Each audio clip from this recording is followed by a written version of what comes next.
Hello! Today we are going to talk about secondary dominants, what they are, and how to use them. Let's look into it.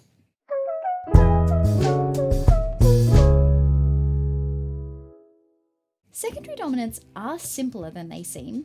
Their most basic definition is a dominant fifth chord that's used as a pivot point to move from one key to another. Let's start by figuring out what a dominant chord is. So in music, for every scale, each chord built off a scale degree has a specific name. So for a major scale, we have the tonic chord, supertonic, mediant, subdominant, dominant, submediant, and leading tone. So, as you can see from that list right there, when we build dominant chords, we are building them off the fifth note in a major scale. That dominant 5 is thought of as having the strongest resolution back to the tonic, and that 5-1 movement is what we call an authentic cadence. If we look at the nitty-gritty of why there's that strong pull, it's because in the dominant 5 chord, we have the leading tone, which is the 7th scale degree in a major scale. And because it is one semitone away from the tonic, it pulls you back to the tonic, back home. And so because we have that leading tone in our dominant chord, there is a strong pull back to the 1. And it's in there in both the triadic form, so just the 3-note chord, and the dominant 7th chord as well, so the 4-note chord. So now we know what a dominant chord is, let's work out what secondary dominants are. So a secondary dominant is the 5 chord of a new key, right? So a different key to the one the song is currently playing in. So let's say we have a chord progression in C major.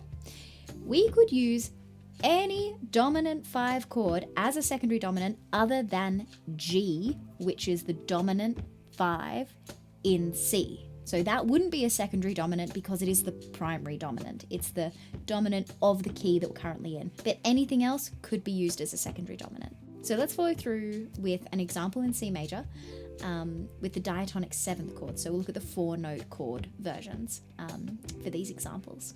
So here's a progression in C major. We've got the 1, the minor 6, the minor 2, and the dominant 5.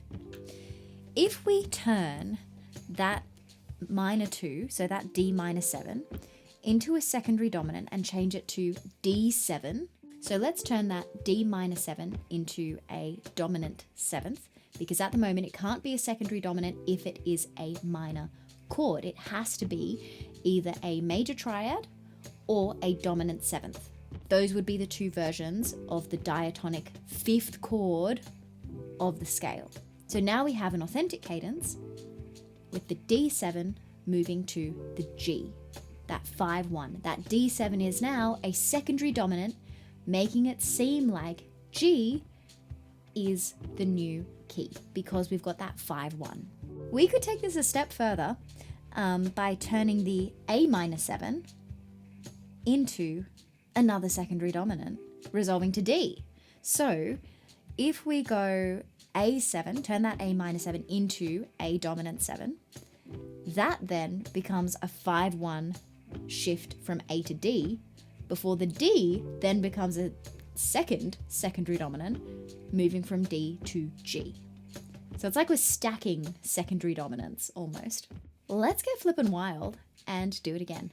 So we could turn our 1, our C major, into yet another secondary dominant. So we're going to change it this time to the 5th note in the A major scale. So it's going to be an E dominant 7 now. Now that E acts as a secondary dominant to tonicize A, which acts as a secondary dominant to tonicize D, which acts as a secondary dominant to tonicize G. Suddenly we've got 3 stacked secondary dominants that are all authentic cadences, 5-1s, resolving into each other.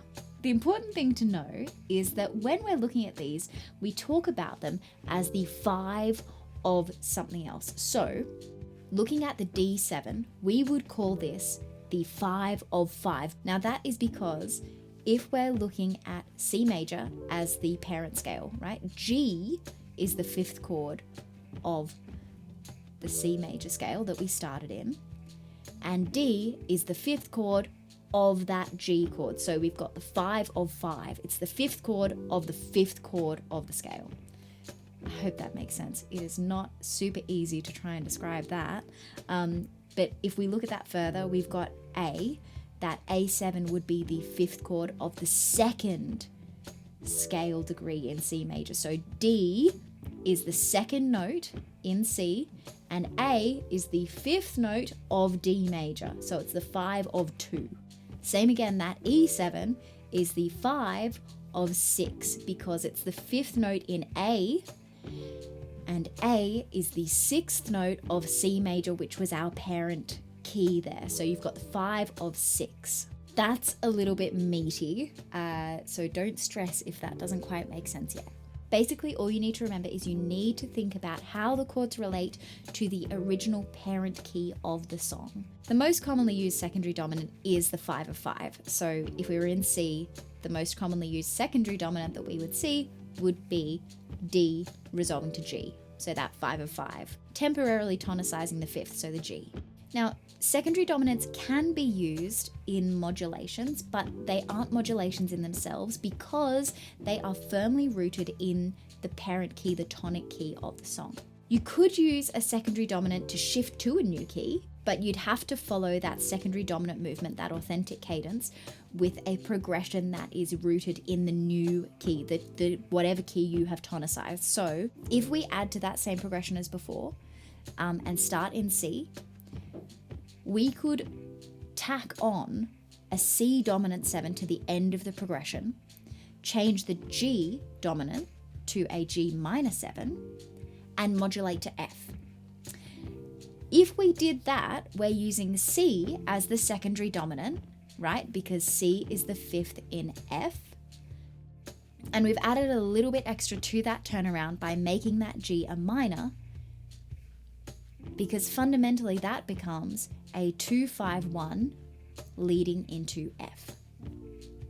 And then we followed it with a D minor 7, which is diatonic to both keys. That's in both C and F. But then we followed it with a B flat, which is the flat 7 in C. So that very distinctly roots the new progression in F. Let's run through those steps to find and use a secondary dominant again, just in case that isn't clear already. So the first thing you're going to do is find your 5 chord. The easiest way to do it is write out your diatonic chords for whatever key you're in. We're going to do an example in B flat major, so like this. Now, as we can see there, our 5 chord is an F dominant 7. Then let's use the 5 of 5, so the 5th chord of the 5th chord, and you can write it out and connect the two charts like this. Now we can suddenly see that the 5th chord of our 5th chord is a C dominant 7. So if we're sitting there in B flat major, we can use C7 as a secondary dominant to temporarily tonicize F in a B flat major song.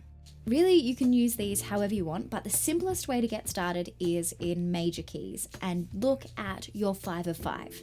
Once you've got your head around how to find that 5 of 5, what it sounds like, how to use it, then you can get wild and creative and find your 5 of other notes as well. So your 5 of 2, 5 of 6, 5 of 3, whatever you want. The other thing to remember when you're using secondary dominants is that they have power in them, right? They're not a throwaway chord to just put in willy-nilly. You want to put it at a significant place in the song. So whether you're using it as a transition point between sections, or you might be using it as a statement between phrases, or as a tool for modulation, you're not going to put it in the middle of a phrase willy-nilly.